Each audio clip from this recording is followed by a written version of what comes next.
and welcome to Tech24. I'm your host, Rebecca Bowering. Coming up in the programme, predictions 2012 from social to local to mobile. We'll take a look at what's ahead this year in tech. William Edwards from our business team is here with his insights. And another step closer to the networked home. Now it's baby monitors. They've gone Wi-Fi. The better question is, why? Eric Olander tells us more.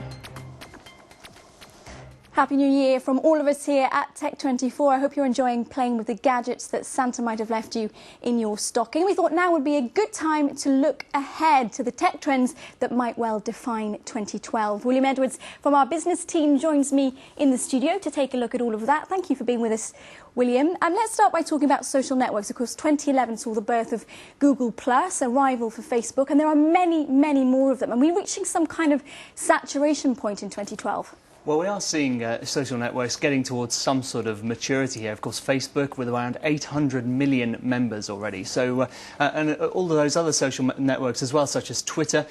You've got also, as you mentioned, Google+, a sort of rival for Facebook there, really. But some people use all of these different networks at the same time. Then, of course, you've got photo sharing sites, Flickr and Instagram, that sort of thing, each with their own profiles.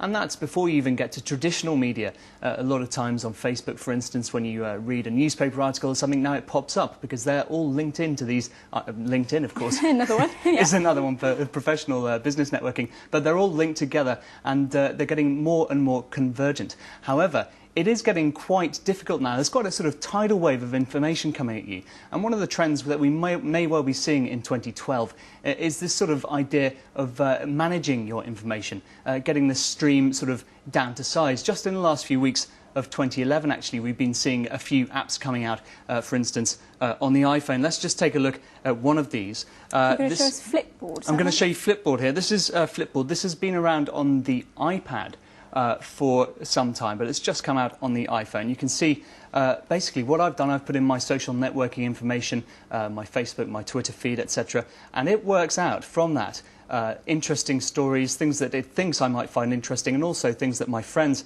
have put up online. So it's an emphasis on sharing as well. That's right, exactly. And of course, this is completely networked into Twitter, to Facebook as well. I can share stuff as well. So let's just take a quick look. You see the cover stories here. I'm glad to see it's featuring France 24 English. We can click on that. You see it has traditional media such as France 24. This is something from Twitter that somebody has posted that I'm following. Again, there's another traditional news organisation, something that Flipboard thinks I may find interesting there. I'm not signed up to these guys, but it's all being shared and is all converging. So it's kind of the idea of solo-mo that we talked about in 2011 as well, social, local, mobile. But it's moving towards curation and aggregation, we could say. In fact, we've got a soundbite from a young gentleman that we met at Le Web Tech Conference, Andrew Bracken. He's a teen entrepreneur, and he says those trends will be huge in 2012. I think we're in an age of data. There's so much all this content on the internet, but the problem is it's very hard to find it, very hard to access it. So I feel like there's going to be startups coming out which are going to take things like TV and make it really easy to watch TV on any device, or startups that connect displays with your smartphone, all things like that, all taking the data we have and making it really seamless and easy to use. I feel like that is a big trend.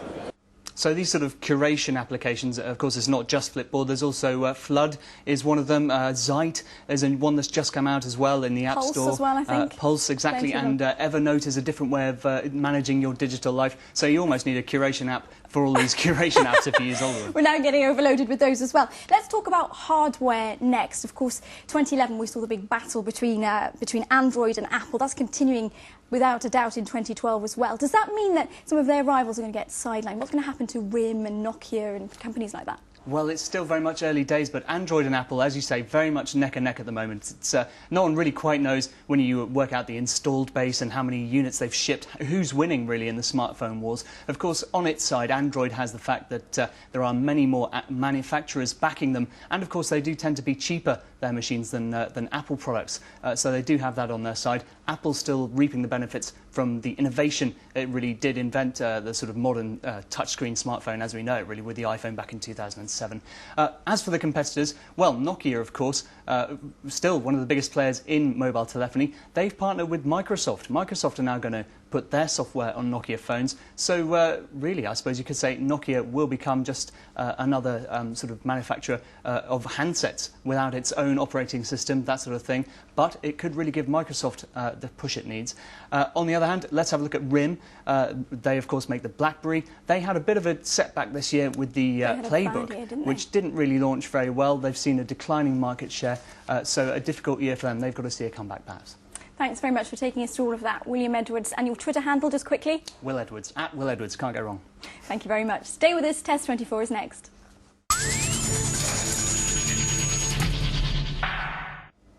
So our gadget this week is a new internet-connected baby monitor. It's made by French company Withings. Eric Olander, Happy New Year to you. Happy New Year. And You're a dad, aren't you? I am a dad, and I wish Santa had left me one of these. This is really cool. So this is the Smart Baby Monitor from Withings, or Withings, however you want to call it. It is just unbelievably cool. Now, this is where it gets geeks excited. Typically, baby monitors in the past had these clunky kind of receiver and transmitter. Now, your receiver is, in fact, your iPhone. This is only iOS compliant, so it's only iPads and iPhones. Okay. But you can basically watch your little bundle of joy, which, okay, you don't have one yet, so you can't fully appreciate this, but for those of us that do... I have a niece. At the moment, they're like walkie-talkies, aren't they? Exactly, they're walkie-talkies. So this is a much more elegant solution on an iPhone than a walkie-talkie. More importantly, on those walkie-talkies, you can only do those within the house, a very, very close range. This is obviously connected to the internet. Now, more importantly, I can talk back through the phone to the monitor, so I can communicate. Reassure the baby. Reassure the baby. I can launch some music through here. I can also check temperature and humidity, so in case the heat goes up, particularly in the wintertime, sometimes those rooms get very, very hot, so I can find out what's going on in the room. So it's great. It also has an infrared low light, so in the middle of the night you can kind of take a look at your iPhone, see what's going on in the other room, and you're fine. So where does all this web connectedness end? Well, okay, so on the one hand, it's awesome for dads like me who don't get to see our little ones as much as we'd like, and we can kind of peek in every once in a while. The downside of it, it's sometimes nice to miss your little one a little bit, not to be connected 24 hours a day. And that, I think, is really the danger with these kinds of products, is that it's very easy to get lulled into always checking, like our Facebook updates, always checking what the little one does. You need some of that distance every once in a while, so that is a risk here. 299 euros for this, a little bit on the pricey side, but it delivers a lot. Really great product. And it's out in France and the US. In the US. Thanks very much for that tip, Eric Olander. Thank you for watching this edition of Tech 24. We're just about at the end, but you can, of course, get more information on our Facebook page as ever. It's facebook.com/Tech24. Now we're going to leave you with a look back at 2011 by none other than Anonymous, the infamous hacking group that grabbed the headlines a number of times last year. So we leave you with that. Take care.